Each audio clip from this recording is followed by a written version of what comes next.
first of all, I would say from my standpoint that there are some African Americans that are African, but from my take and my family and many others, we don't identify with having to come from Africa.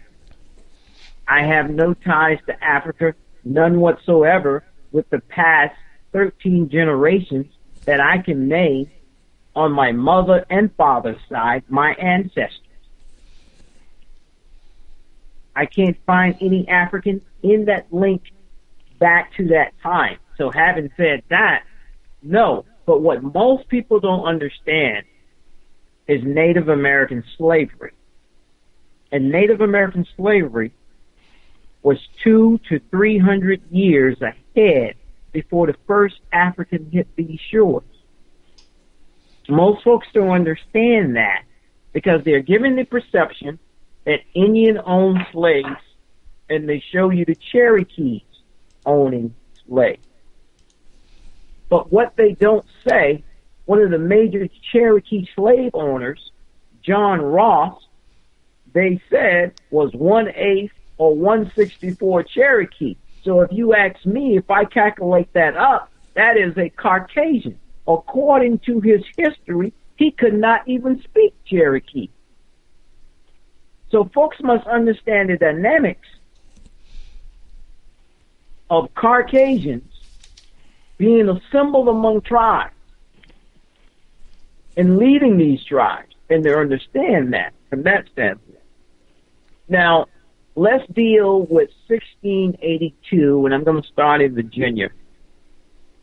I spent the past 10 years studying colonial law as it deals with Native Americans and as it deals with reclassifications of race. So in 1682, Virginia decided to create two acts. In the act that we're going to deal with, Virginia said Native Americans or Indians and Africans will be placed under the umbrella of Negro. That started in Virginia. Negro was a Portuguese term used to describe indigenous people. So in the colonial time in America, you had Indian Negroes and you had African Negroes.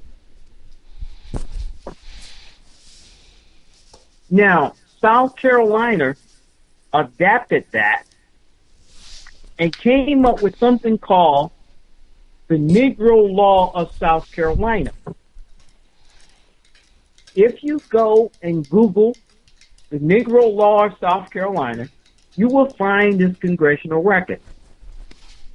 And it talks about Indians as well as Africans, free people of color, free Africans, free Indians. But what history doesn't also tells you, there were European Negroes, which were British slaves that were in South Carolina colonial times. That's a history not even talked about. So now we're going to go back and we're going to deal with the Indian Negroes who were in slavery. Because what happens today when historians start talking and activists start talking and they're telling about African Americans in the 16, 17, 18, early 1900s, I have an issue with that because who are you talking about? Because that term did not exist. So you have to deal with the definition. So understanding this from a forensic standpoint, Negro in colonial times, you were talking about two different sets of people. You were talking about the Americans, the Indians, and you were talking about the Africans in slavery. And I use the term like mixing fruit cocktails. Because after the slavery, everybody is colored, or everybody is black. And please keep in mind, black is not a race. It is a color. It is looked upon as being a race, been accepted as being a race. It is a color. So folks really need to understand this. I deal with my ethnicity of who I am. I am a Yuchi Indian. And my grandmother and my grandaunt and my grandfather and my parents made sure I never forget it. I drank it day in and day out. My aunt will always say, we may be called black, but we didn't come from Africa. We from right here. The Yuchi Indians have been on the Savannah River for over 1,000 years, and the Ogeechee River. Thousands of years. When the first Europeans came and saw us, they say these people have the hue of the Ethiopian and the Egyptian. So what does that say? So they were comparing. Don't understand because they don't know the history of Native American slavery. And South Carolina, listen to me, brother, listen to me carefully. South Carolina has the most pristine records of Native American slavery and colonial race reclassification than any other state. Now, as I speak tonight, I speak from South Carolina. But keep in mind, Georgia was created out of South Carolina, and Alabama was created out of Georgia. So in the beginning, it was the Carolinas. But a lot of people don't realize, again, that a lot of the Spanish Moors and Morocco, who granted South Carolina their first charter as an independent sovereign state, helped colonize the Carolinas. South Carolina created a law in the 1600s called the Moor Sundry Act. And what this act did, it classified free Africans as white. So on the census, you got to be very careful because now I'm speaking to you from a forensic genealogist point of view. Your ancestors, depending on who they are, if you know who they are, may be coded as white on the census when you go back and do your genealogy search, and you think you've got the wrong person. No, you have the right person if you have the location. Majority of them were slave owners. They held property.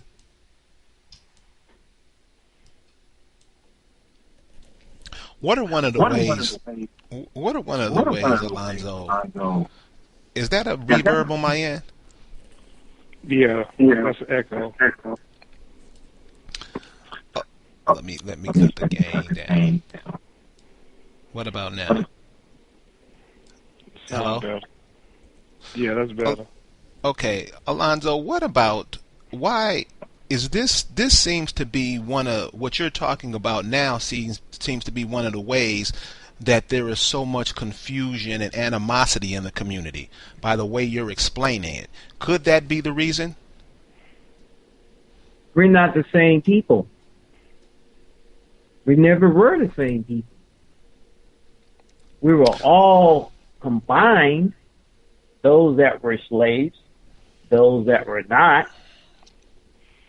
So after the end of slavery, let me explain something else about South Carolina.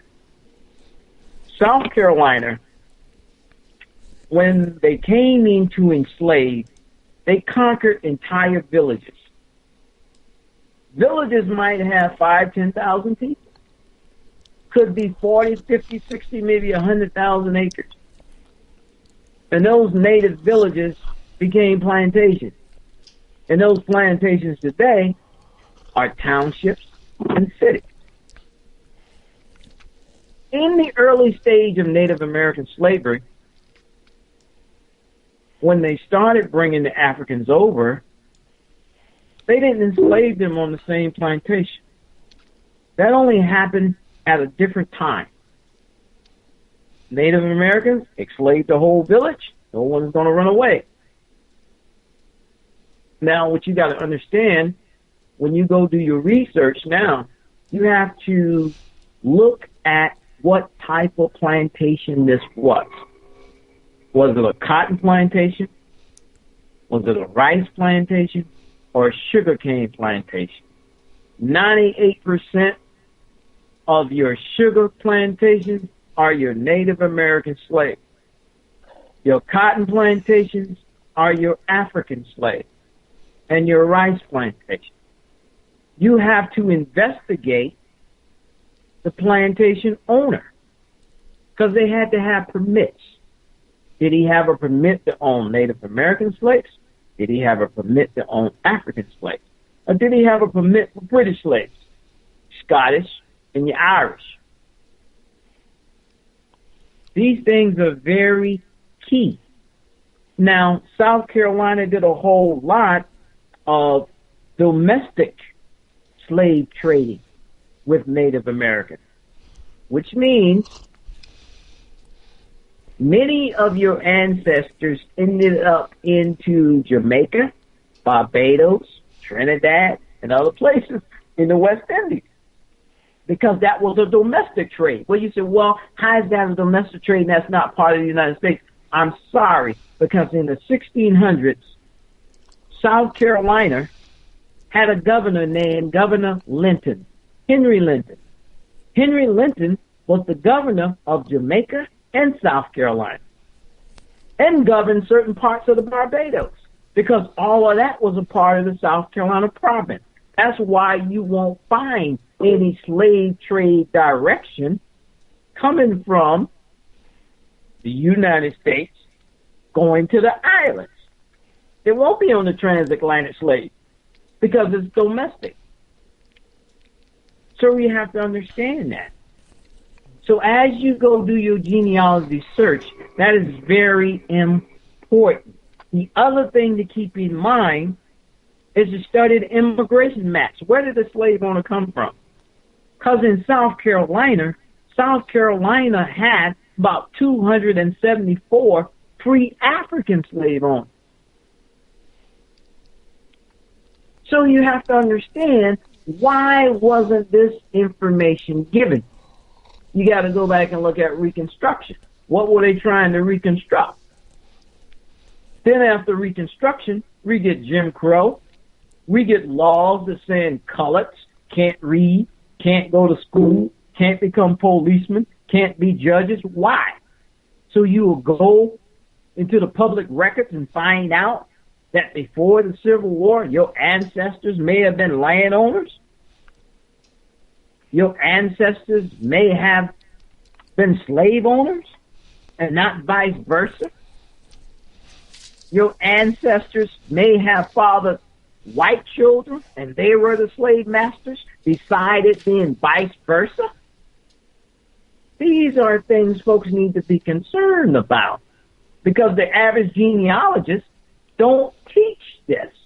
But I'm telling you this from a forensic standpoint.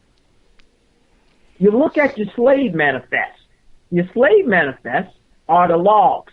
It tells you where the slave's going, who owned the slave, what color is the slave. If you read the slave manifest, you will see slaves that are gold, that are yellow, that are black, that are white, that are brown, that are tan. So you need to keep in mind. So just so happened the color black stopped for some reason. You got to keep in mind with that because these things are very, very important. Another thing that I teach and I tell people all the time, you got to be careful with the size of the slave ship. Folks don't really understand. Say, what do you mean by that, Langley? Okay, along the Savannah River, the channels are very narrow. I can swim from one side to the other in probably 2 minutes. So the channel is no more than about 25 or 30 yards.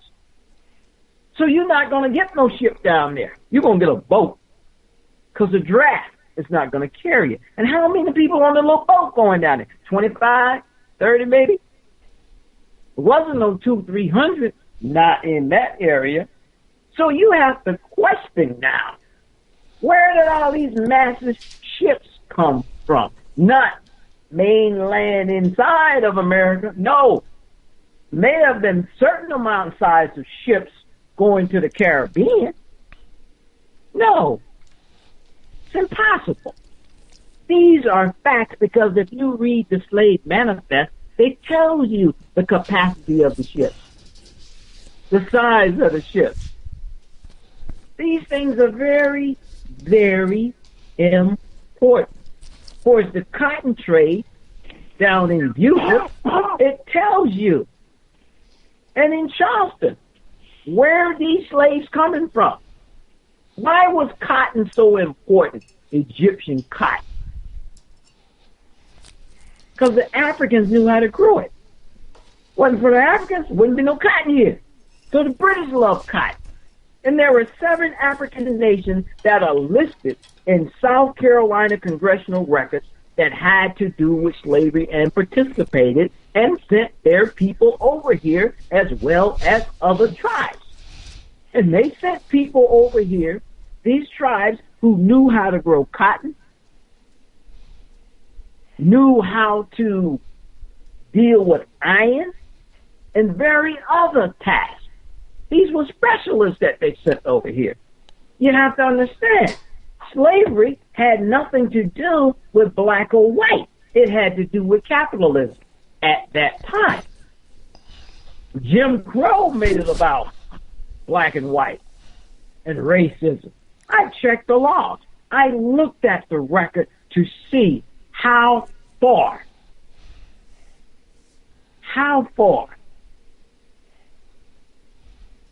when you look to see how many people were hung.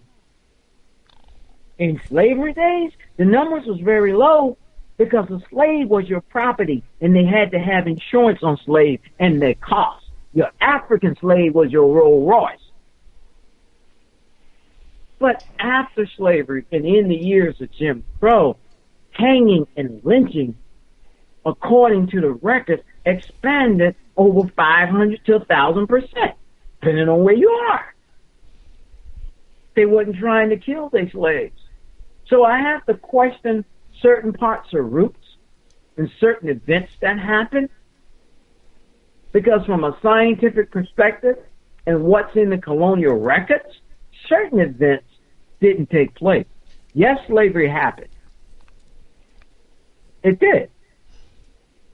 But the multitude of 5,000-6,000 people, 400 or 500 people on a big slave ship coming down the Savannah River, no, you can't sit in an airplane for 8 hours without having to get up and stretch. So you mean to tell me you're going to chain someone down in a boat and cross the Atlantic for 4 months and their muscles are not being utilized, and they're going to get off the ship when they arrive and start picking cotton? Any medical doctor will tell you, I don't think about that. Ladies and gentlemen, we're tonight we're with Chief Alonzo Langley from the UGND tribe, and he's sharing some knowledge with us that we all need. Alonzo, why are the congressional records so important? I would prefer everyone study your state colonial records, because these records deals with the statute law and the reclassification of people. The Native American slaves that have been written out of history are written out of history due to slavery. It doesn't mean that the people don't exist. It means that they reclassified these people as Negroes and wrote these tribes out of existence. So where are the descendants of these tribes today? Many of them are under the umbrella of African American and don't know it because they haven't researched or know their history because they have been moved around a lot. My family didn't get out of the South till about 1970, 1975. They didn't go anywhere. They stayed in South Carolina and Georgia along the Savannah River, in Allendale County, in Barnwell County, in Georgia, in Spring County. That's where they are today. And they have been there for over a period of 600 years. Within our graveyards and cemeteries, they call them, are mounds. Those are my ancient ancestors. But that type of history don't get exposed because the concept is there's nothing down there but some Negroes and African Americans. But if you read South Carolina colonial law, South Carolina colonial laws will tell you what tribes, where they were located, who went into slavery. Now, there's one side of my family that was enslaved. There's another side that was not. I got a will of one of my grandfathers. He held several of his cousins in slavery to keep them from being sold to another plantation, whether in the Bahamas or Jamaica or outside of South Carolina or another plantation. They coded him as white because he converted to Christianity. And that's another thing folks need to realize. My family didn't do all that different name changing. My name went from Lawande to Kipahawa to Upichi to Langley and Roberts. So it's very easy for us to trace back.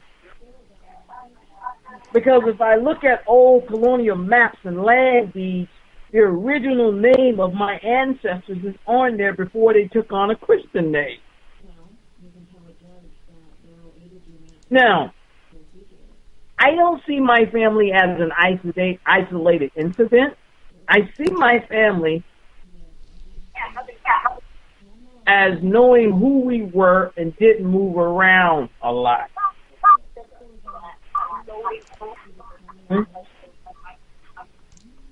So when folks look at us, what do you mix with? What do you mean? Your hair is straight? Y'all mix with half white? No. Why I gotta be that? We're Yuchi Indians. This is who we are. No Native American tribe looks the same. Don't get shattered by that. What you see today and what you see on TV, Hollywood, ain't reality always. Don't buy into it. I call it the Barbie doll syndrome. Which doll is prettier? This is the one that we would show. Because there were Native Americans dark as Sambo, with straight hair, with big nose. All you have to do is go look in the archives and look at the old pictures from the 1900s on back to the 1800s. And see who these people look like. And you will find your people as your uncle, your aunt, your cousin, your grandmom, your granddaddy, being called Negro. My sister and I went down to the Alabama archive yesterday in Montgomery, and we were just mind blown by the information that was down there, validating everything that you just said. And it was amazing. We were both in another world. And she was telling me about a picture she saw of a woman. The woman was 6 feet tall, and her husband was about 5'6", 5'7", and the look in their eyes, it's like you were saying earlier that we are different people. The look that they had in their eyes, the way they were looking, it was something like she'd never seen before. I'm wondering, Chief, I'm getting a lot of emails and I'm getting a lot of inquiries about this DNA. You know, everybody's paying for these DNA tests. Are those DNA tests valid? And if they are, what do they tell us? I am a computer scientist by degree. I am also an engineer. I deal with black and white, and I deal with common sense. They have never really been scientific proven unless you've taken a DNA test for a paternity.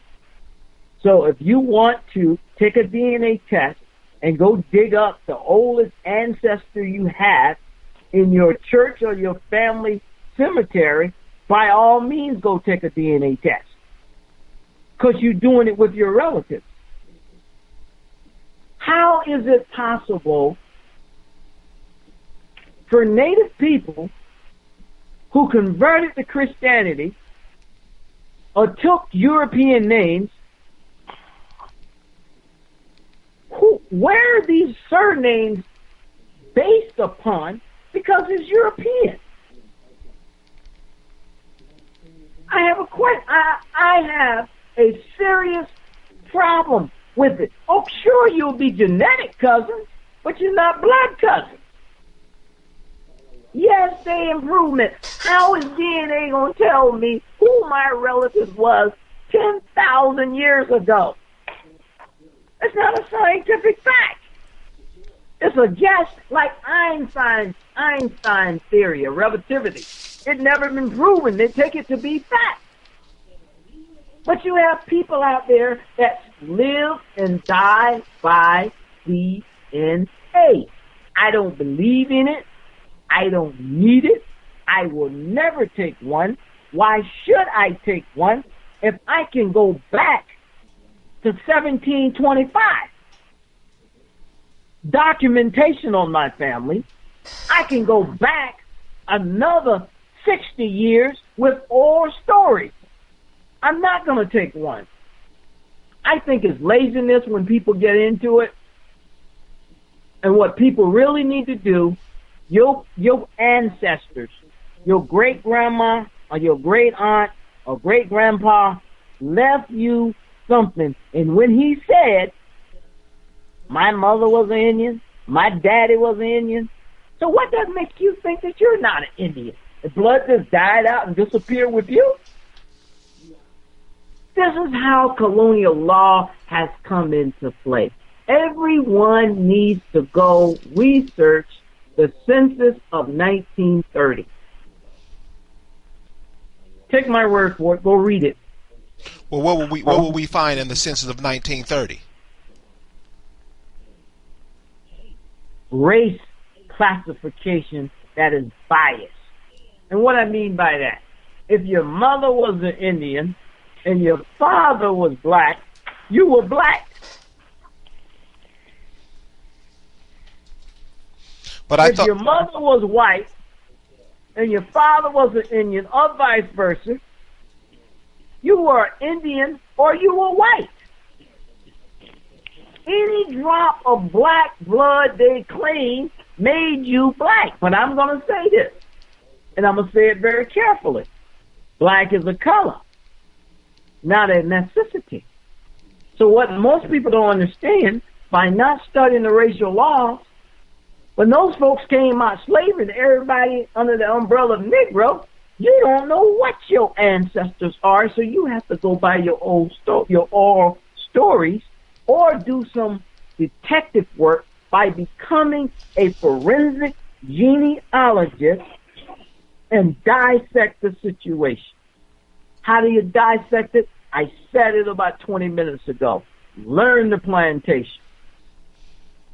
Learn what type of plantation it was. As a matter of fact, check the type of pottery that your ancestors made. You ain't gonna find no African making Native American pottery, or vice versa. He made the pottery of his tribe. Look at the baskets. See what the baskets are. Was it a Native American basket? African basket. What tribe? None of it is the same. It's comparable. It will tell you. These are key things folks miss, and you shouldn't. That's why I'm pointing these details out to you to look for. Luckily, I'm speaking tonight from my own experience. This is my story. There are a lot of natives out there. Why you always talk about history? Because it applies to me. This is my story. You went to Oklahoma. We didn't. And there's another thing. If you went to Oklahoma, the same skin tone you and I are now, or you lived on a reservation, on that reservation, you are what your tribe was. Whether you was Ute, Swanee, Cherokee, Choctaw, you're on the reservation, that's who you are. You're living out in the community, you're Negro or you're colored or you're white, depending on what community you live in. If you're native and you're living in a majority white community, they classified you as white. If you lived in a majority black community, they classified you as black.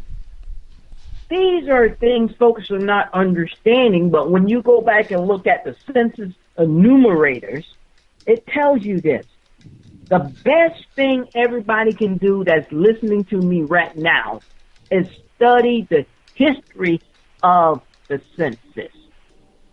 Not the census, study the history of it.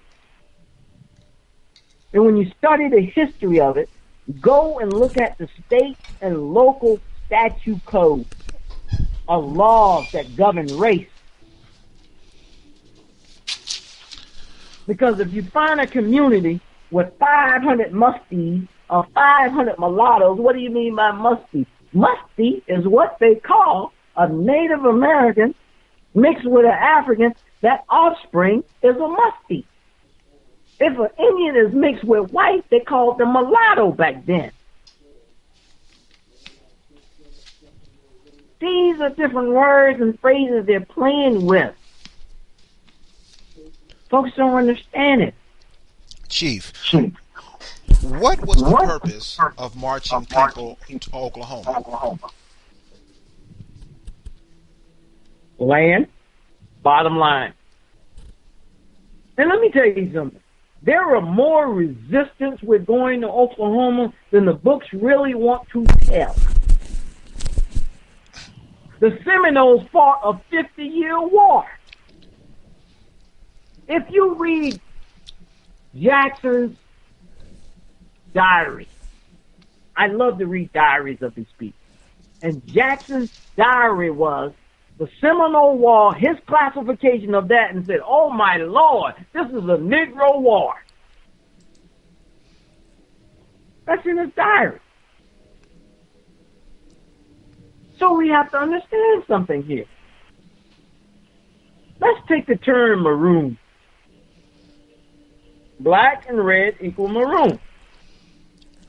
This is how it's taught to me. So the natives and the Indians in South Carolina that ran away in the swamp and had offspring, they called them maroons. This is in South Carolina congressional records now. Now let's talk about the black Seminole. We're talking a totally different person now. Because the black Seminole, according to the congressional records, is a former slave who ran away and lived among the Indians. Now when we get down to Florida, we have black Seminoles, we have maroons, they done grouped everybody together. So now they say black Indians. Well, how so? When you got a mixture of a native and an African. Another word for that you will hear your grandmother say is Blackfoot, because Blackfoot is the offspring of a native and an African. That's not the Blackfoot tribe. That was the derogatory word that was used. There wasn't no Blackfoot down in the South. Not in South Carolina and Georgia.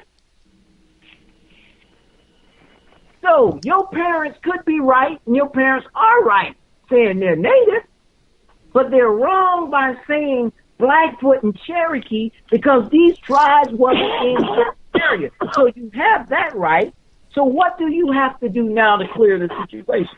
What you have to do now is sit down and start studying old colonial maps. Look at tribal territory maps and follow those maps back up. Don't start now and work your way back. Go to the earliest time of invasion and follow the colonies and watch how the land division changes. Land doesn't go nowhere. The name of places change. You will identify with the area that your tribe was most dominant in or that tribal town. So now you know what tribe you descend from. It's not mathematics. It's not hard. It's taking the time out to detail and study your history. And that's why I'm here tonight to give you this information that has been in my family for years, whether they talked about it or not. You're wasting your time, some of you, to go look across the border, across the water to Africa, and your ancestors ain't never been no way but where they are. Most older generation, 3 generations back, if you were from the back boondocks, you didn't migrate out. See? My family, a lot of them might get upset for me saying this, but this is common among Native American people. This is part of my story. We all intermarried. I got cousins marrying cousins. 3 generations back, we share the same grandmother and grandfather. 2 more generations back from that, there it goes again. But when you get out of your tribalness, these type things happen. You're no longer communicating. You don't know who's who. Somebody says, well, those are Williams over there. That's a different set. I tell you what, you better go back 2 or 3 generations and look and see if it's a separate set. Same people. Because you've been cut off. Chief, it's very important to understand this. Go ahead, man. What would you say to the people who are adamant that they are from Africa? But when they are asked when they're from Africa, where they're from, they don't know. They don't know. I would say, if that's what they want to embrace, and as the old Christian song says, you die and your soul be lost, ain't nobody fault but you. I am not going to preach because some people are not going to get it because they embrace that. That's what they want to be. That's fine. That's your perspective. That's what you should do. But don't hinder me. I'll take the concept. Yes, everybody descends from Africa. How many thousands of years you talking about? 50? 100? 200,000 years? The word Africa is no more than about 600 years old that came into play around the same time. America Vespucius decided to call America America. And on the old maps, it was called Byland. So the Roman Emperor Africanus, if I'm pronouncing it correctly, named Africa. But there's so much discussion now, that may not be the location. So I deal with history that deals with 600-700 years back. Let's just deal with that. There's folks going on the old myths and 10,000 years and 20,000 years. No, that ain't gonna do me no good. I accept that. But in the last 500 years, or the last 600 years, or the last 700 years, I descend from America. I am home.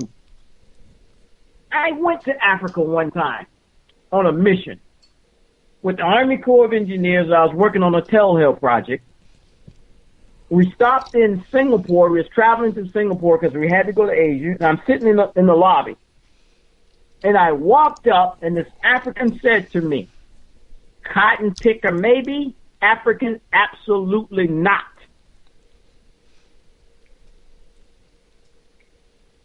Did you hear what I just said? Cotton picker maybe. African Cotton picker maybe, African absolutely not. They know their people like I know my people. Today is Thursday, January 23rd, 2014. African American and African Radio. We're joined by Chief Langley from the Yuchi tribe. Chief, earlier we talked about the Racial Integrity Act. Could you talk to the audience about what the Racial Integrity Act is and how it applies to us? The Racial Integrity Act of 1924, I have some friends that are from Virginia. Oh, they can explain that more beautifully than I can because they lived it. But this is what I'm going to tell you is according to what I've read, I've discussed with my colleagues. Dr. Plecker decided to reclassify people in Virginia who was native to say that there are no more Indians in the state of Virginia. So he classified them as colored or Negro and wrote them out of existence. Now, the Racial Integrity Act of 1924 brings about and expresses the one-drop blood rule. You got to understand this. That's why your mother could be native or your father could be native and one parent's black, you're black. You can have your great-great-great-great-grandfather an African and everybody else was 6th generation up as native, which you done married a complete African out. In that many generations, you are still considered black. But remember, black is a color, not a race. White, on the other hand, native and white will equal native or white. Oklahoma passed a law, Supreme Court law, many, many years ago, only about 100 years ago, that all Indians are white. The law benefited them. The Dawes Roll benefited them. And you have to be very careful with the Dawes Roll, because those names on the Dawes Roll are common and may not apply to you. There are too many groups going around pushing this, and people are getting played. And I'm telling you from my own experience, the Dawes does not apply to you unless you know your family was in Oklahoma and they came back. You really don't need it. You really don't. What you need to do is understand your history. There are tribes out there that are in existence that don't even use the Dawes Roll because it don't apply to them. What you need to understand is the racial reclassification codes in your colonial state that has reclassified you. Get yourself in the mood of start studying Native American law within that state and say, hey, no, my people were reclassified. This is who I am, and I can prove it. And when you go back and look at the congressional laws and look at the census, you'll understand it. Most folks go online and deal with Ancestry.com because the federal census every 10 years. I like to use something when I assist people called Family Search, because Family Search deals with a 5-year census and a 2-year census. And those 5-year census is state. 2-year census is your counties. People moving in and out. You will find your people a lot better from what I have seen with Family Search. Because it's going to deal with short timelines. and going to deal with the little local code houses, not the federal. A lot can happen in 10 years. People move around a lot. People may have changed their names. And be careful with that on the census, too. Because your ancestor's name might be spelled one way, and you're looking at it a different way, or the last name might be first, and the first name is last. They're the same people. I have seen this hundreds of times. Hundreds of times. So you can't overlook that. Your grandparents, your ancestors have given you a roadmap. When they say Indian, then folks say, I don't want to use the word Indian, that is indigenous. I'm going to take it with me all the way to the bank. Because that's how I identify my people. My people had to convert back from colored to Negro to back to Yuchi. In today's time, those that are not tribal, they have to convert back from African American to colored to Negro to Yuchi. Because that's who we are. 910 area code calling. Caller, did you have a question? No, I didn't. I was just calling. I thought it was just a listen-in. Okay. Chief, you sent me a email last week about in North Carolina, where this county, Franklin County, North Carolina, burned some records, some 160-year-old documents. Intentionally, they destroyed these records. Why would a county do that? Opening up Pandora box, if I can use that phrase, because those documents will show who these major landowners are and who are the heirs. And it would have brought about a serious rut for the state in regards to heirs reclaiming their property. They didn't want to deal with that. It may have bankrupt North Carolina. So why would they bury it? You got 160-year-old documentation. You know how many genealogy brick walls that would have prevented, brought about solutions, but they choose to burn them.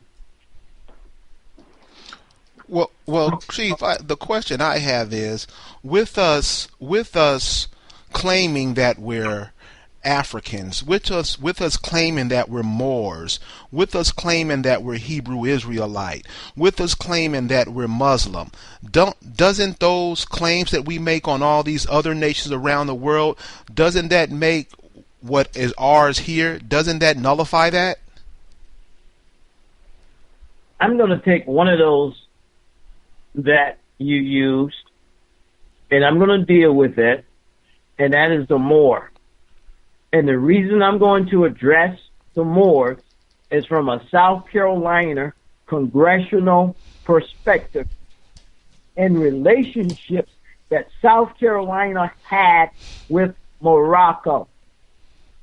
Now, I'm not going to bash these guys, but I'm going to give you South Carolina perspective. If they're claiming sovereignty in the United States, they don't have it because they're not indigenous to this area. You are indigenous to Africa and Morocco, for one. Because every year, the Sultan of Morocco, either the Prince of Morocco, either he comes or an agent of his come to South Carolina in a ceremonial and inspect the South Carolina National Guard. In the 1700s, the Negroes who were free, South Carolina passed the Sundry Act to label those Moors as white. So they're white on the census. But what a lot of people are not understanding, the Moors at that time was a society. a society like the Freemasons.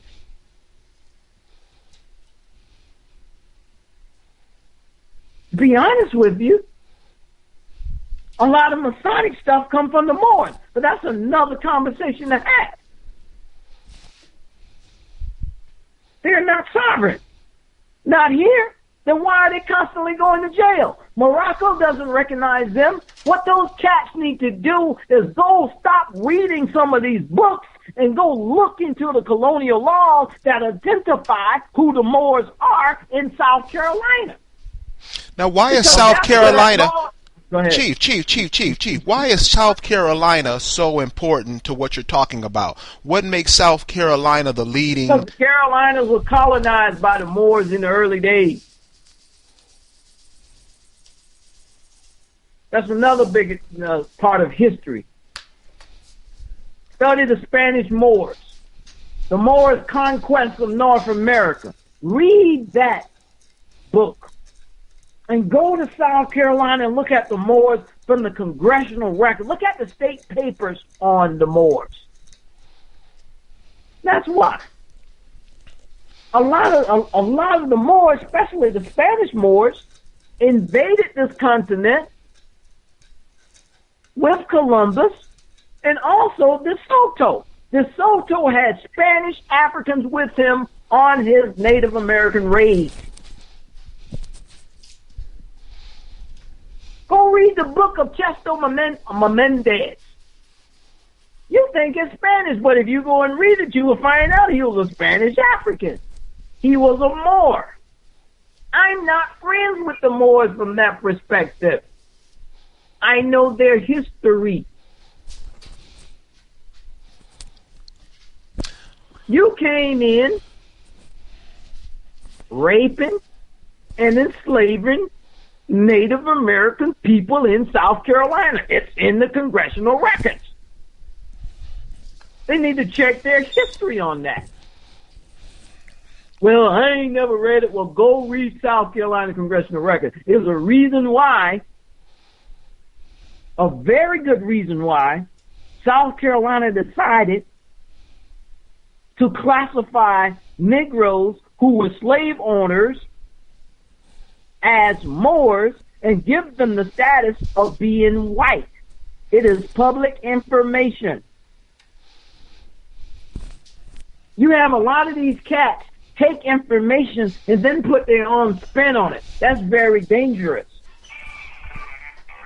That's why I don't like reading a lot of books from a lot of authors, because you got to understand, is he pro this or is he pro that? Because he's going to write it in a biased perspective.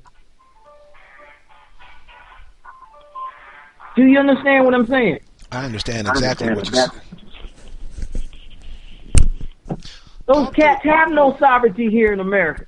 Not in South Carolina, unless they come from Morocco. Because that's who granted South Carolina their first charter. Morocco. Wow. It's public information. Chief, You will do your... Go ahead. Chief, could you talk to us about the treaties?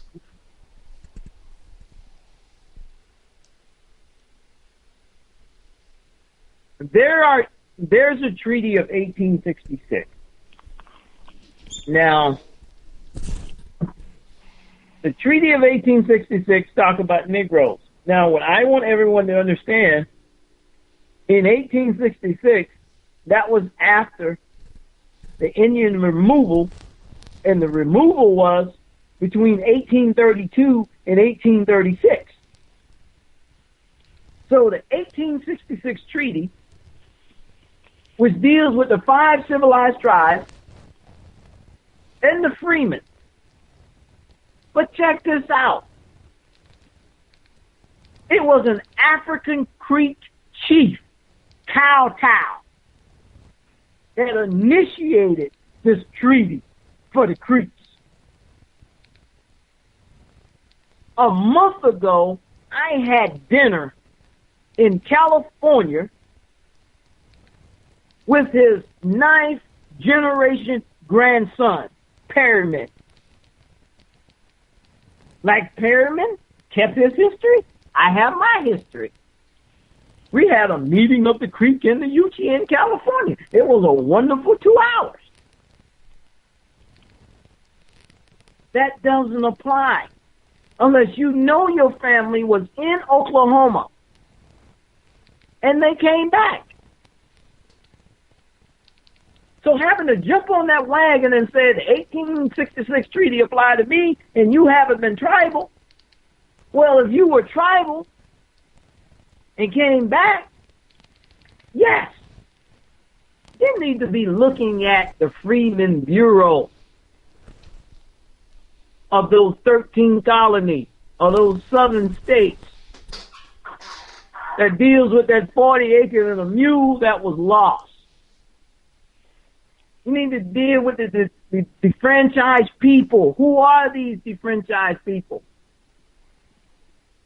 Who are the people who was reclassified? Who are the refugees? Because if you read the Freeman Rule, it talks about the refugees, the free men, and abandoned land. Well, who were the refugees? The Native Americans? And the Africans? That are under Negroes? That come from separate plantations? Unless they were enslaved with these Native American tribes, and at that point, the Africans and the natives were together. But in South Carolina, it is documented fact that Native Americans and Africans, not all were on the same plantation if you look at the timelines. So you know you got a mixture of people who are different. It's a fact. Check the records. I'm not going to give you what a historian gives you. I'm going to give you where the historian gets his information. Go to the congressional records. Leave that treaty alone, because what you're going to do, you're really going to embarrass yourself. Like a lot of people I know, well, my grandmother shows up on the Dawes Roll. Well, your grandmother in Oklahoma? No. Well, you better search the Dawes and see where these events were taking place at the time, because that may be a common name, and most time it is. But people don't realize when many people from the South migrated to Oklahoma, when they got to Oklahoma, they named the places in Oklahoma the same names of the places in Georgia and Alabama. My grandmother that raised me from 3 days old, born 1912 in Stillwell, Georgia, Ruby Lee Langley. There's a Ruby Lee Langley in Stillwell, Oklahoma, born 1912. Wow. I'm going to tell you two things happen. Either there's some identity fraud going on, or there's another Ruby Langley out there in Oklahoma. But since I'm not using the Dawes Roll for any BIA benefits, I'm going to leave it alone, because what I'm going to do, I'm going to deal with the racial reclassification. Or you reclassified my people, disenfranchised them, placed them in Native American slavery, called them Negro, and they are not. I'm going to approach that from a South Carolina perspective and deal with them on a state issue. My folks were reclassified. We have a tribe. We had one from day one. A lot of people don't realize, okay, well, Langley, where did you have your tribe? Our tribe was here. Where do you have your services? In the church.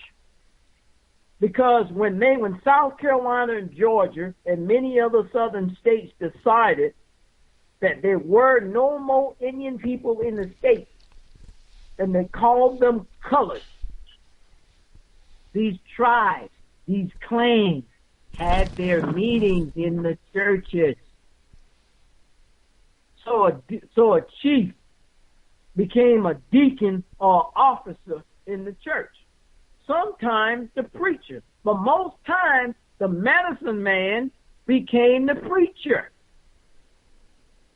See, something a lot of people miss, and that is when you used to see your granduncle or your grandfather or great put on that little church hat and stick that little feather in the side, that was a sign.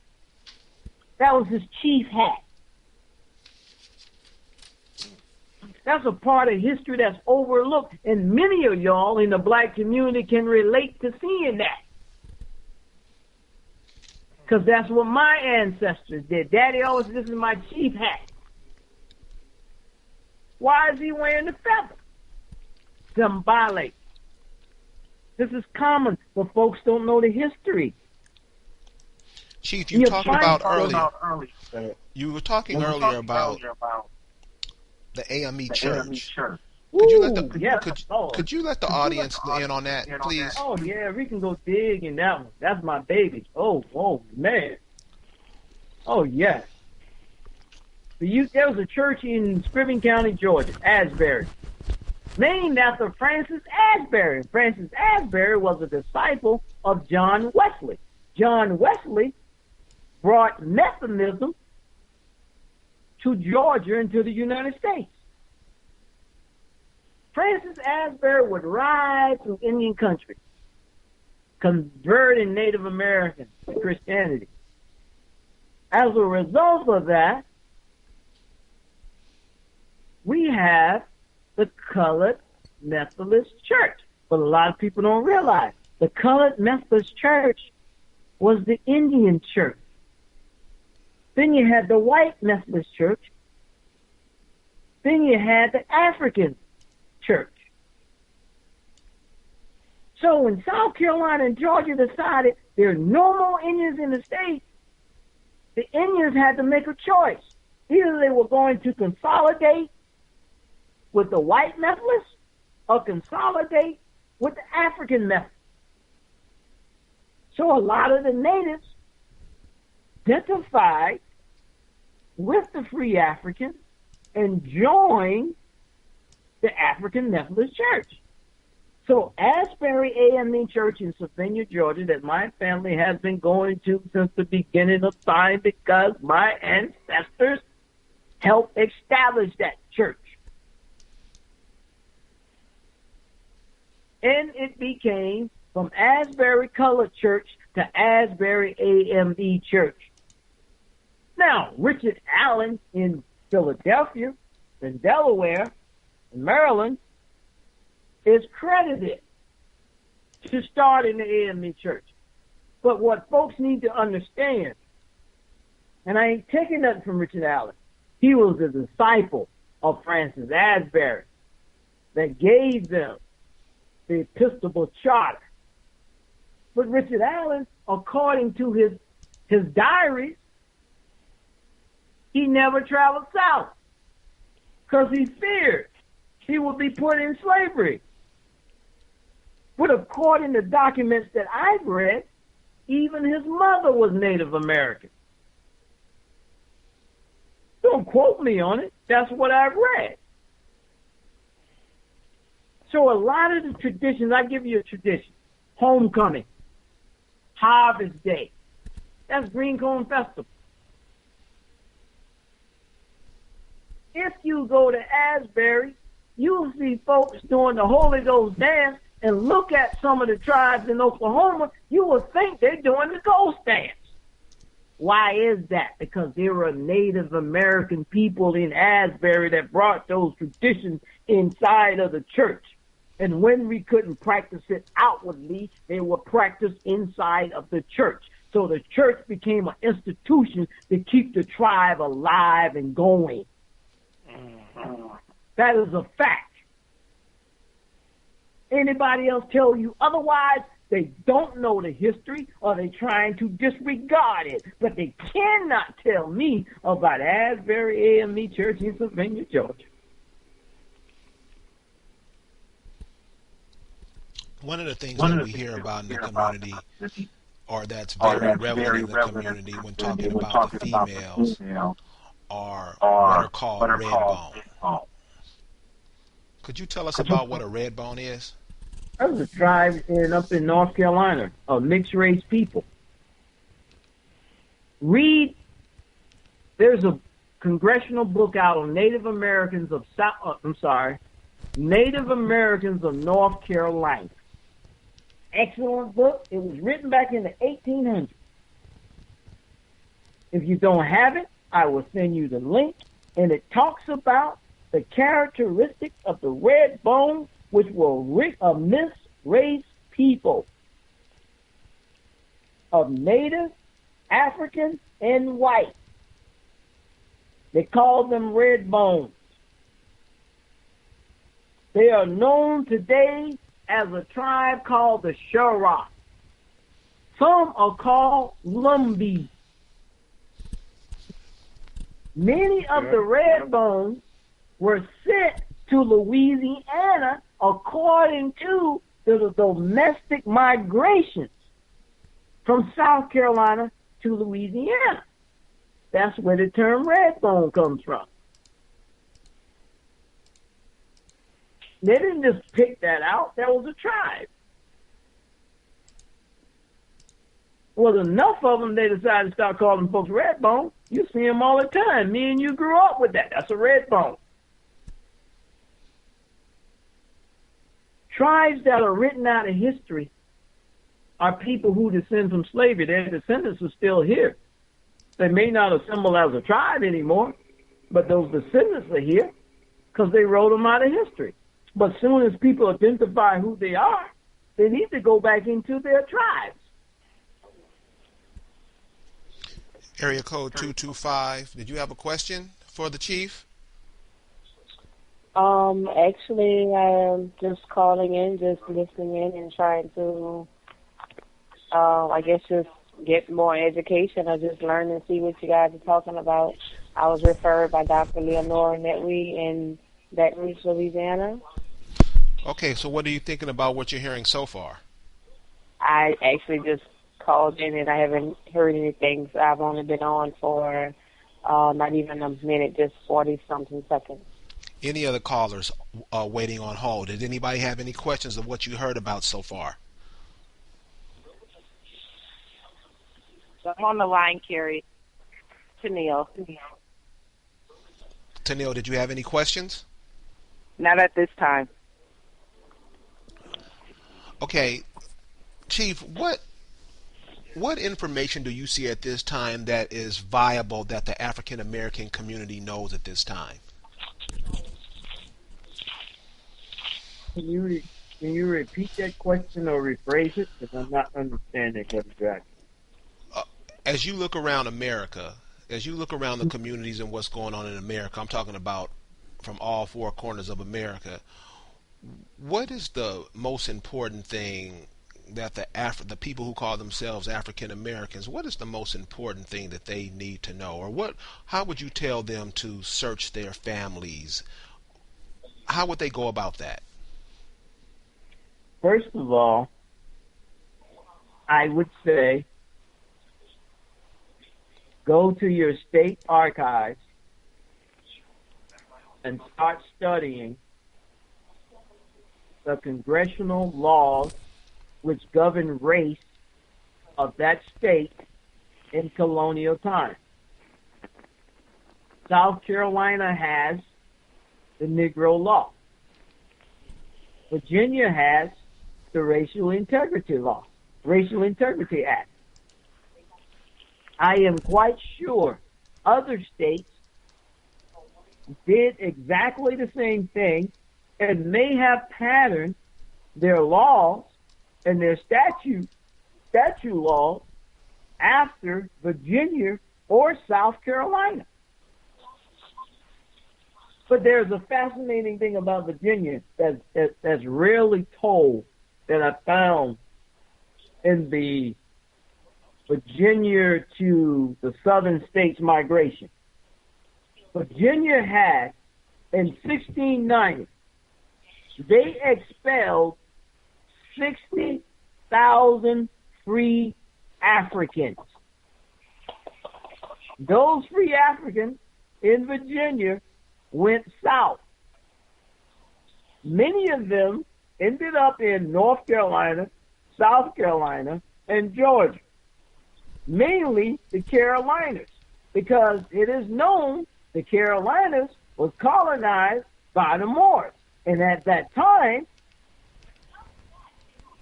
there were more black free slave owners in the Carolinas than the Virginians. Now, so say, Chief, where you get this information from? Go search the timeline. The timelines of colonial migrations. If you don't have it, get with the caller. I will give it to him, and he will email it to you. We're here with Chief Langley from the Yuchi tribe on the Savannah River.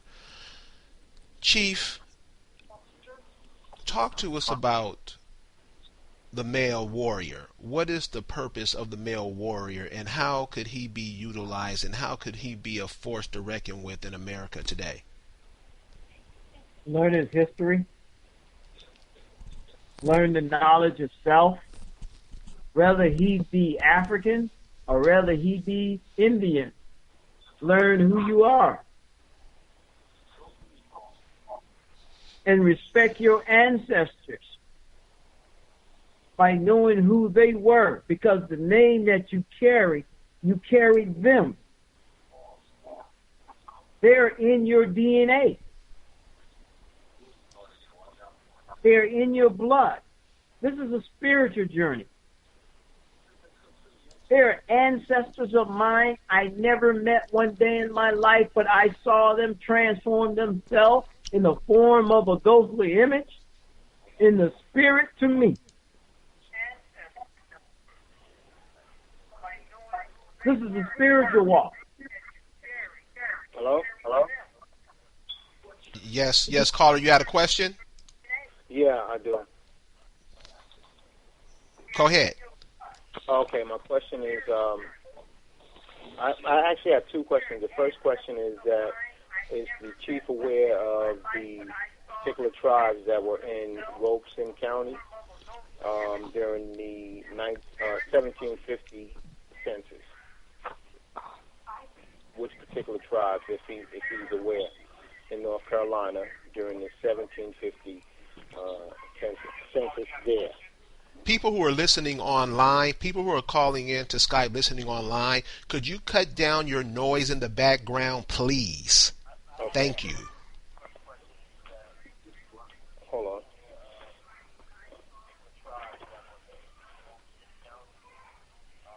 Chief, did you get that question? There are several tribes that were along the border. The Catawba is one that was on both sides of the water. The Shura is another one. The Wakamas, the Shakoras. There are many different tribes. I can send you the book that was written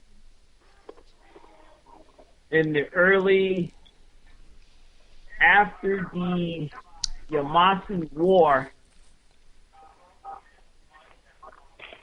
I give you an example. Let's take the Tuscarora. The Tuscarora is in in North Carolina.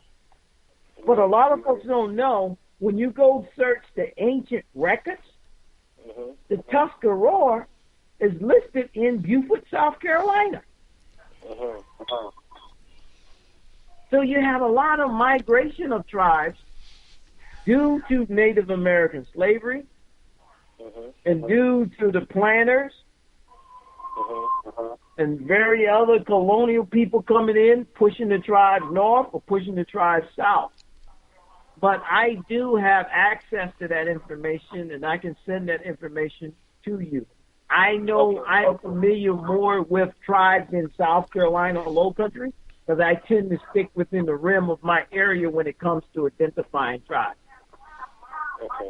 But I do have that information for you. Okay. I think you're my friend on Facebook. You can send it right there to me. Carter, you had another question? Okay, my other question was when searching, is it a common pattern for, I believe it is, though, a common pattern for indigenous people or natives to be identified first as Indian, and then later on in the census it progressed to colored, and then black, and so on. Is that the case? Yes. Thank you. Caller, Then I know I'm on the right track. Let me tell you something. Many people will say, don't use the word Indian, don't use the word Negro. I'm going to tell you what. When it comes to the law, and it comes to reparations, when it comes to a land claim, you need to identify with those names, because that is history. And what is written in the history books is what's going to identify who your people are. Absolutely. I understood. What you don't want to do, you do not want to lose your chain connection to the identity of what your ancestors were reclassified as, because you are an extension of them today. You understand what I'm saying? Absolutely. Absolutely. I'm speaking from a legal perspective. Do you understand me? Yes, sir. Okay. Thank you. Okay. Caller, thanks for your call. Chief Langley, could you give us your contact information, your email address, or whatever you want the listeners to have? We can do heritage, HERITAGE, at SRDEUCHEE tribe.org. Okay, listeners, you have any other thing, all the document to you with no problem. Area code 205. Could you have a question for the chief? Actually, I do. Good evening, Chief Langley and Kerry. I appreciate the information that you are providing this evening. What I would like to know is, what difference does it really make if we are African, if we are Indian, if we are Negro? And you probably covered all of this, but before you go, I just want you to give that to us just one more time. What difference really does it make what we are classified as? Thank you, and I'm going to mute my phone and listen.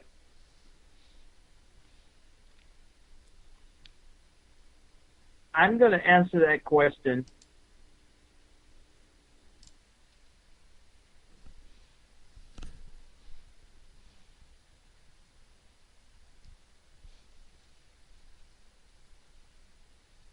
Oh, it looks like we have lost the chief. He's coming back right now. Sorry about that, Chief. Are we still on the air? You were still on the air. Sorry about that. I'm going to answer that question from my own life and experience. That is, I'm a Yuchi Indian. I'm a member of the Yuchi Indian tribe. I reside on my Aboriginal land. I have an Aboriginal land claim because I am an indigenous descendant of Yuchi Indian. A African is not, unless he is part Yuchi. If you don't have a land claim, if you're not tied to a tribe, then do not claim your Indianness. Embrace your Africanness.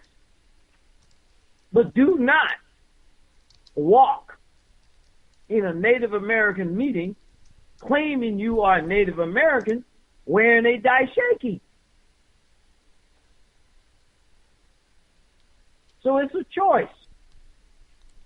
Totally up to you. I am a Yuchi American Indian. That is who I am. That's what I live. That's what I breathe. That's where my ancestors are. And my family has taken it to the point of taking it legally that we have had our ancestors that are past legally change back to who they are.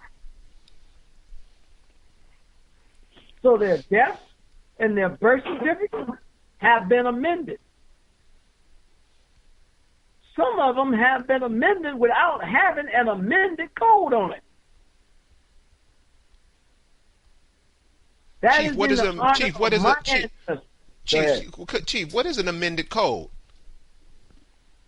When you modify a death certificate or birth certificate, and they put amended on it. They said it was changed and it was authorized to be changed, or it could be changed without having any amendment on it. It all cares on how you want to embrace your ancestors. I paid tribute to mine. That's who they are. That's who they were. And that's who I legally had it changed to. We were able to do that by knowing who we are. That's who we always have been. When my mother died in my house, the first thing the coroner asked me, what tribe is she from?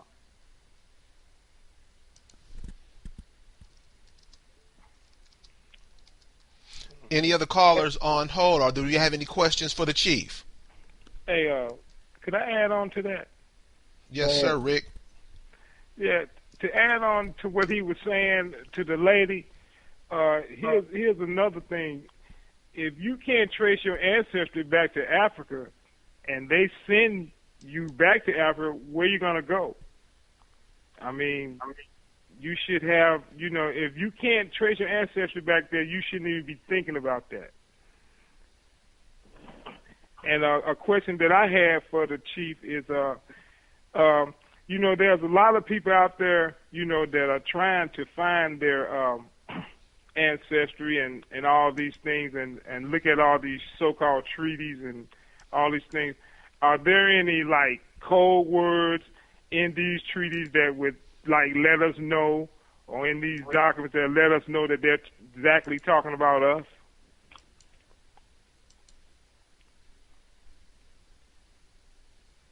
Hello?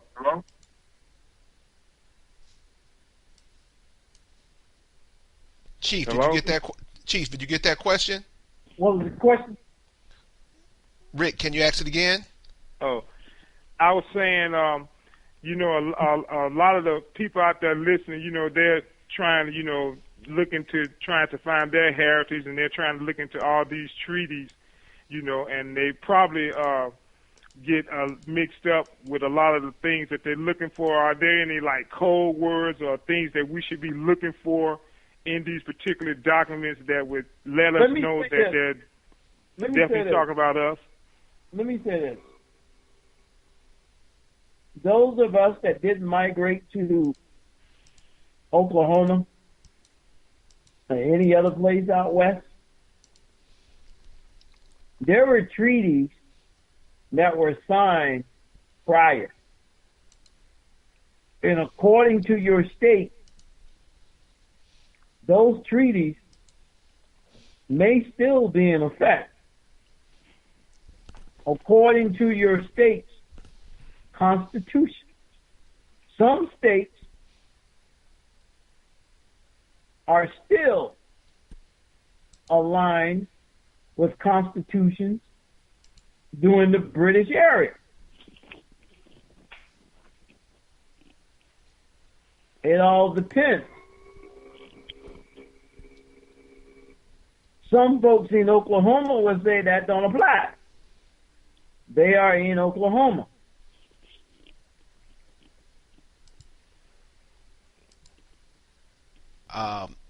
The information you give is so simple, so direct, so to the point. Why does it seem like this is so hard for us to understand and get? Because it has never been taught. And when you go on a genealogy search, no one thinks to look at colonial law and look at racial classification because they never knew it existed. I am a forensic genealogist. I teach this. I have been studying it for over 10 years. It is very effective, very easy, along with navigation of maps. Here's an example. If your ancestors shows up on the census in 1850,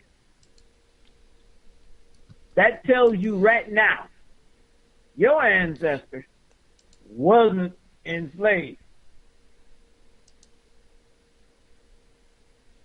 Secondly, if they show up on 1850 in the census as a farmer, go look at the congressional records and to see what did they allow the Indians to do. What trade were the Indians involved with at that time? They were farmers. If you find any documentation with your family name on it, past 1850, they were not a slave. Don't let nobody fool you for that one. They are indigent servants.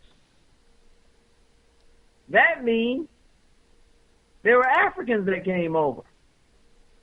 But the majority of the Africans that came to South Carolina were free. Remember, Virginia expelled 60,000 free Africans around 1690. 60,000 people. What does that tell you? So, Chief, go ahead. People need to study the congressional records. Get out of these history books. Chief, why do you say get out of the history books? Because that's where a lot of us, that's where we like to claim that we brag on what we read out of these books. Why are the books so unimportant, and why haven't they really helped us? Because they're biasly written, and they omit history. Omitting history is worse than telling a lie. You left it out, so it didn't exist. So I can't find it. I'm sorry. I've had so many white people get upset with me. We were never slaves. The hell you wasn't. You better check South Carolina colonial records. The British sent 75,000 of y'all over here who were Scottish and Irish. It's in the congressional records. Oh, they were indentured service and not slaves. You're right. What's the difference? How come when you go back, everybody that's on this call right now, go to the census site and look up the census of 1790, and the 1790 census will tell you they did not take names in the 1790 census. It tells you the first question it asks, how many free white men in the household? Why are you going to say free if nobody wasn't enslaved? How many free white women in the household? Why are you going to say free if somebody wasn't enslaved? How many free persons? Now you're talking about the natives. So basically, what you're saying is not what is written, but it's like you said, what's omitted. It is what's omitted. Go look at the census, study the census history of 1790. Chief, They did not record any names. If you want to find your family, listen to me carefully.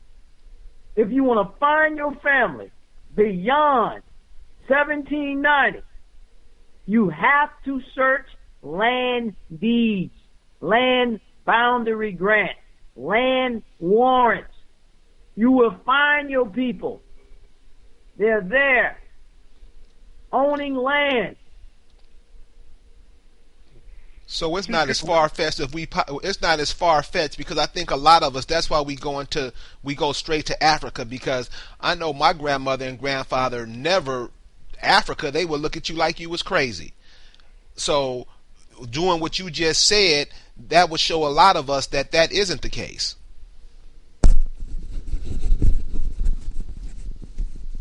If they go to our website, www.srbuttribe.org, and if they take the time while they're on the phone listening right now and go to that website, and when you get to that website, scroll down till you get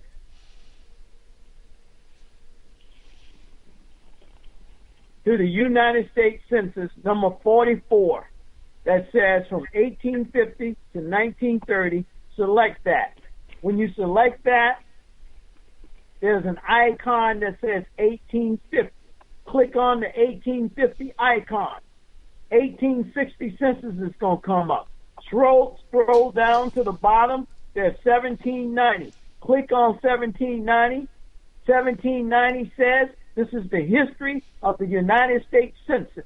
In 1790, Assistant Marshal listed the name in 1790, the Assistant Marshal listed the name of each head of household, asked the following question. Question 1, the number of free white male age, under 16 or 16 and upward. The next question, number of free white females. The other question, the number of other free persons. The last question, the number of slaves. Europeans were slaves in this country, especially in South Carolina. And not all of these African Americans were slaves. They were slave owners. Read the book, The Black Slave Masters of South Carolina Low Country.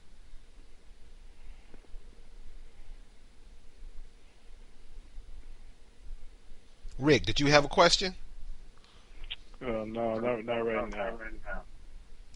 People have been confused. They have been lied to. History have been omitted. And what it does, it plays with the psychological impact, which also has an effect on your economic and social status. If you think your family has never done nothing, you ain't gonna do nothing, and you live under a cloud. There is no cloud for me. It is beyond the sky, infinite. They did not lie when some of the African and kings and queens came over here, but it was a handful of them who were slave owners. So you're saying the African queens and kings that came over here, they were owning some of the indigenous Indians over here? Exactly. It's a fact. It's written in the congressional records. So Chief, how many would the congressional records tell you how many Africans did come over here as slaves? I tell you what, if you go to the Moral Sultry Act of South Carolina, it tells you the 7 African nations that engaged in the slave trade. Many of them were living in what is now known as Edgefield, South Carolina. And in Edgefield, South Carolina, in the 1700s, it talks about the Egyptians. The Egyptians were coded as free Moors. Matter of fact, I'm going to send it to you right now, and you read it off to the people. Economics in our communities are in bad shape, and we produce nothing in this country. All we do is consume. And some of the information he's given, it will connect us back to the land. It'll probably connect you back to some of the industries that your people were on previously. You know, and this is definitely what needed, especially for the young people. Chief, where are you sending that email?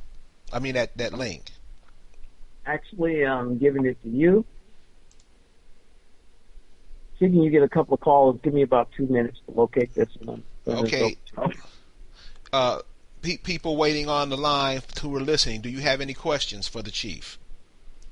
I do have a question. Please, go ahead. Where are you calling from? What's your name and where are you calling from? My name is Coco. I'm calling from Baton Rouge, Louisiana.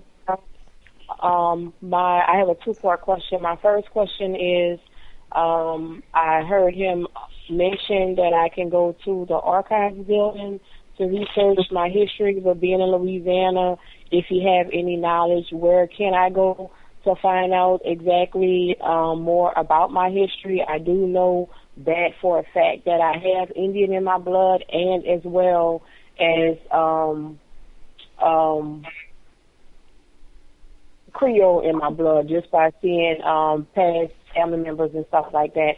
And my second part of my question is, I am a natural hairstylist, and behind the chair, I try to talk to my stylist a lot about, culture and, learning about themselves and, just getting to know their history and stuff like that. So I'm just asking a general question, what is it that I can do now as I'm learning more to be able to speak to my clients and to my people, just give me any type of information, empowerment on, how to go about reaching my people a little bit better than what I have been. Once you find the information in the state archives go look up the colonial laws of Louisiana. Once you find those laws, start looking into statute laws and race classification laws. Once you have that information, point them to a source. The worst thing you could do is have somebody tell you about something but can't give you an affirmed source where they got it from. So authors are always biased. Somebody always, I don't like the way this guy writes. But if you go to the congressional records and get the information where the author gets the information from, you have given them the source.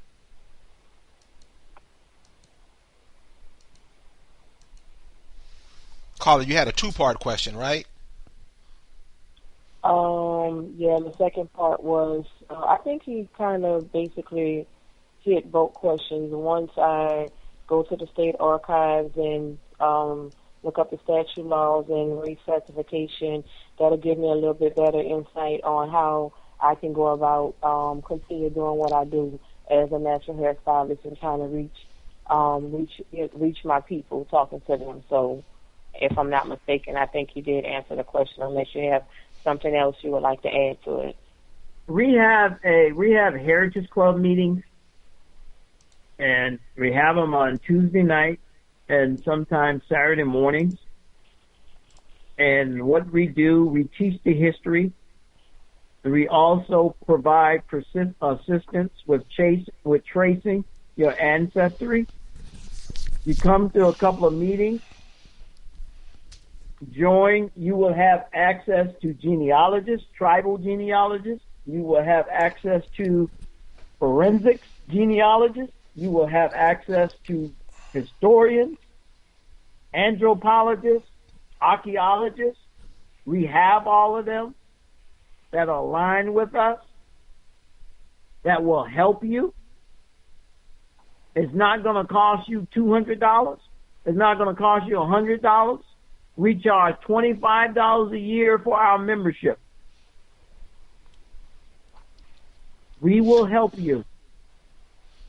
And ladies and gentlemen, let me add, I've been following. The chief called me up from a show last week, and the information he has given me in the last week is more than I've learned in my 12 years of going to kindergarten up to the 12th grade.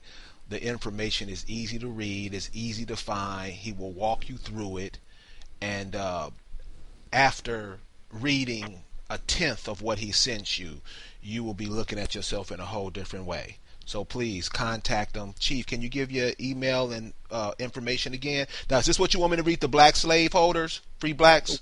What does the title say? Black slave holders, free black slave masters in South Carolina, 1790 to 1860. Exactly. Before that, there's another one I put, says the petition of the free Moors of South Carolina. Open Yes, that sir. document up. That is a congressional record. Read what it says.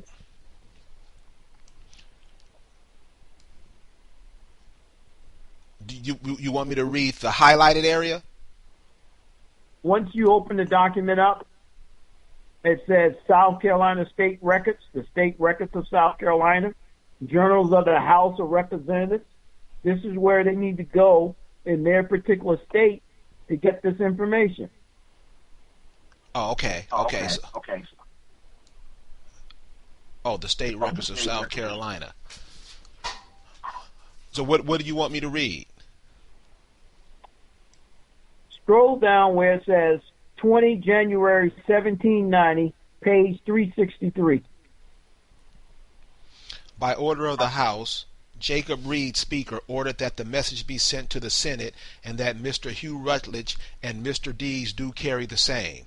The House proceeded to the second reading of a bill to incorporate the Baptist Church on Horns Creek in Edgefield County, state of South Carolina, when a motion was made and seconded that the bill be changed into an ordinance, which was agreed to. The ordinance then read through and agreed to. Ordered that the ordinance be sent to the Senate and that Mr. Simpkins and Colonel Anderson do carry the same. And then the House adjourned till tomorrow morning at 10 o'clock. Scroll down. You see the blue section where it says a petition? Read that.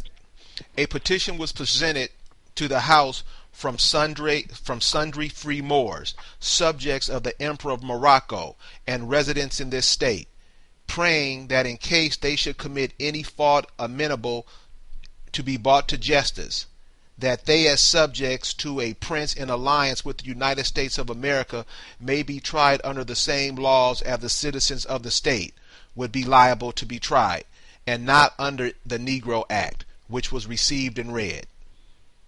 There you go. Now, go down a little bit further where it says Clarinda. Clarinda humbly sheweth that your petitioners some year past had the misfortune, while fighting in the defense of their country, to be captured with their wives and made prisoners of war by one of the kings of Africa, that a certain Captain Clark had them delivered to him on a promise that they should be redeemed by the Emperor of Morocco's ambassador then residing in England, in order to have them returned to their own country. Instead of which he brought them to this state and sold them for slaves. Since that period they have by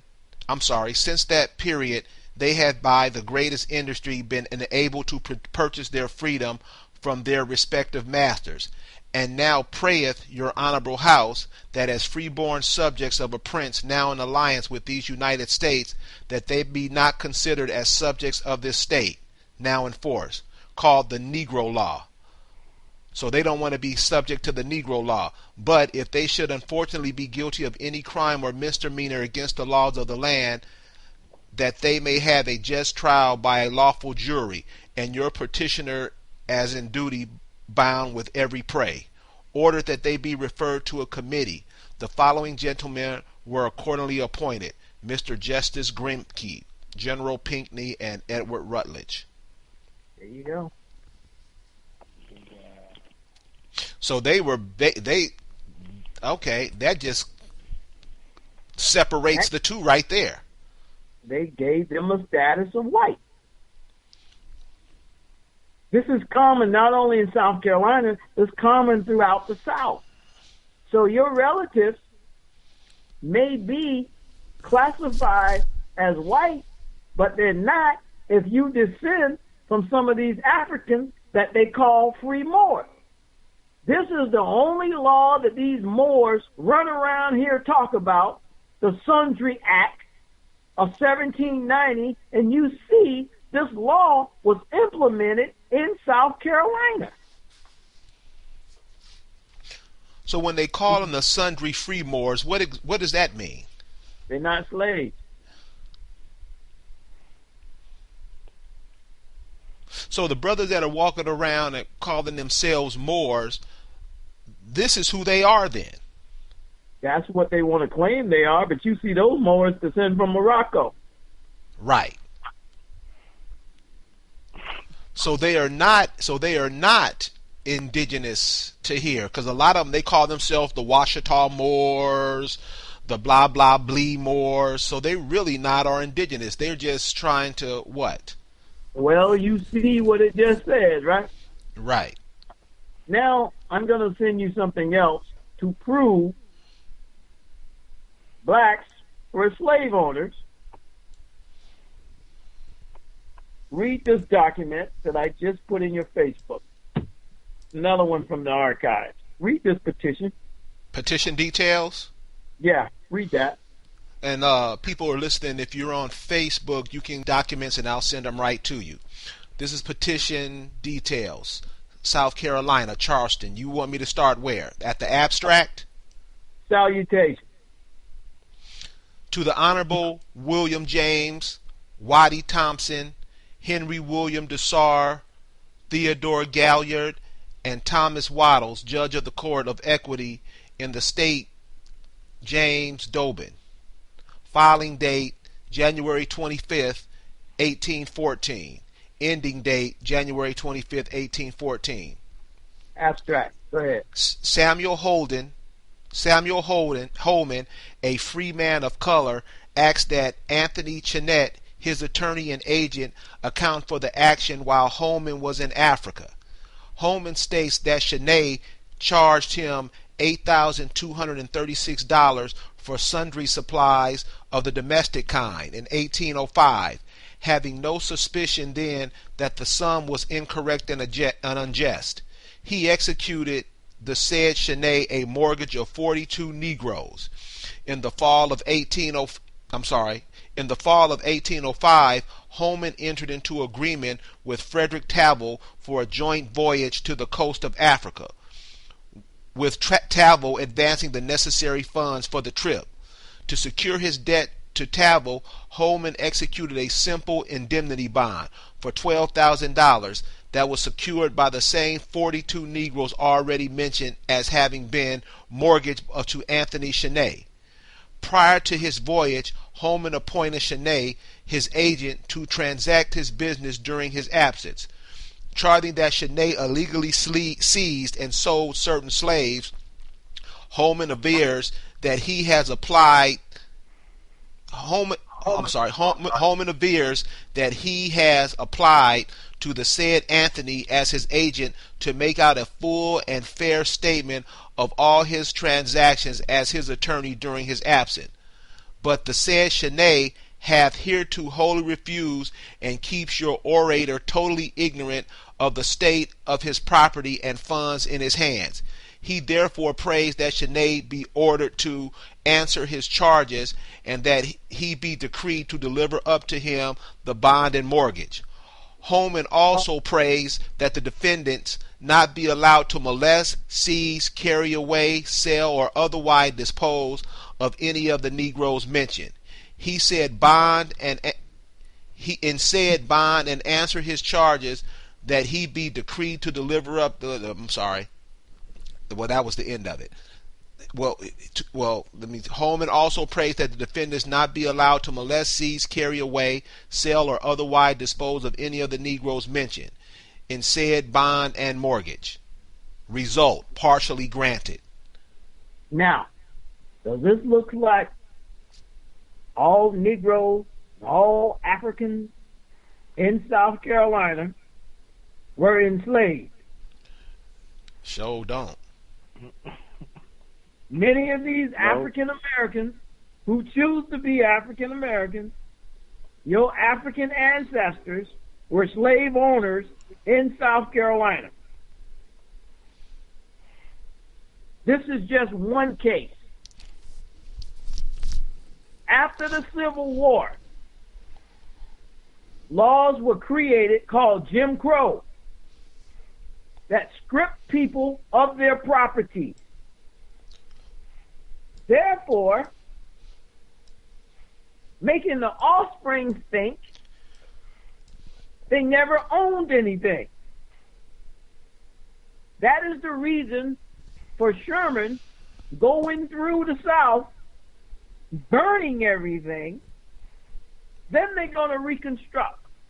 Because the majority of the slave owners in the South, especially South Carolina, were not white. They were free Africans. And they wasn't the mulatto type. They were the black Sambo Africans that come from Africa. So, Chief.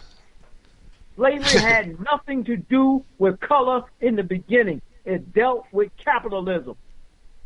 Jim Crow made it about color. That's why it was a rush to hang Negroes after slavery. Jim Crow years, they were hanging by the payload. Because probably some of them free Africans were giving them poor Irish and Scottish hell, excuse my word, in slavery, and it was revenge time. Ooh.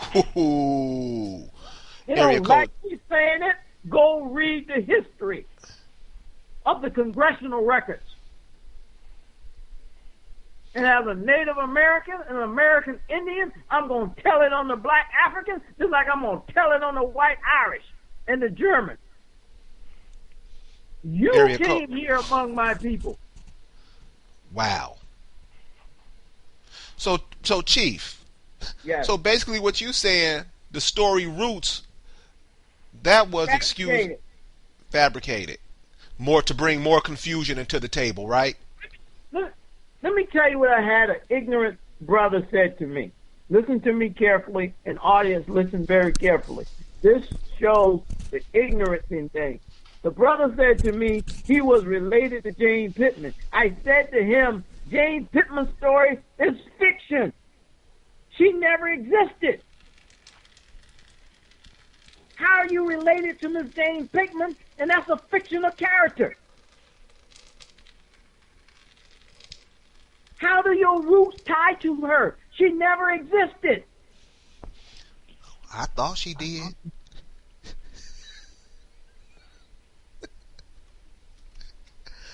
Wow. Area code 205. You had a question for the Chief?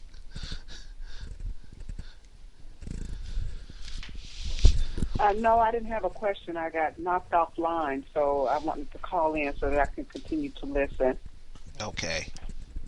Chief, in these last few minutes, yes, tell the audience again how they can contact you and give us some closing thoughts. Ladies and gentlemen, Chief is going to be with us for the next 10 weeks on Thursdays. For any questions you may have, any questions any of your relatives may have, when you go back and study what the information that he shared, and it's right in our face. And Chief, I want to thank you for sharing this with us. Give your address, give your information once again, and please leave us with some closing thoughts that we can take through the weekend and the rest of the week until you're back with us again. On behalf of my family and my living spiritual ancestors that are still here, death is only a transition. Your ancestors, your mother, your father, your brother, your grandfather, or grandmother, uncle, or aunt, if you have consciousness to listen, their spirit lives and still here and communicate with you. That is one of the talents and ways of the indigenous people. I share this information because I know what it meant to me. And if I share with others, then they can have and know. This is nothing to charge for. Information is free. I'm just passing the word. Because I don't want you to be ignorant, and I want you to know. Because there's no greater feeling of knowing where you truly come from. I get tickled in my sleep at night that I can name 12 generations of ancestors. Knowing who you are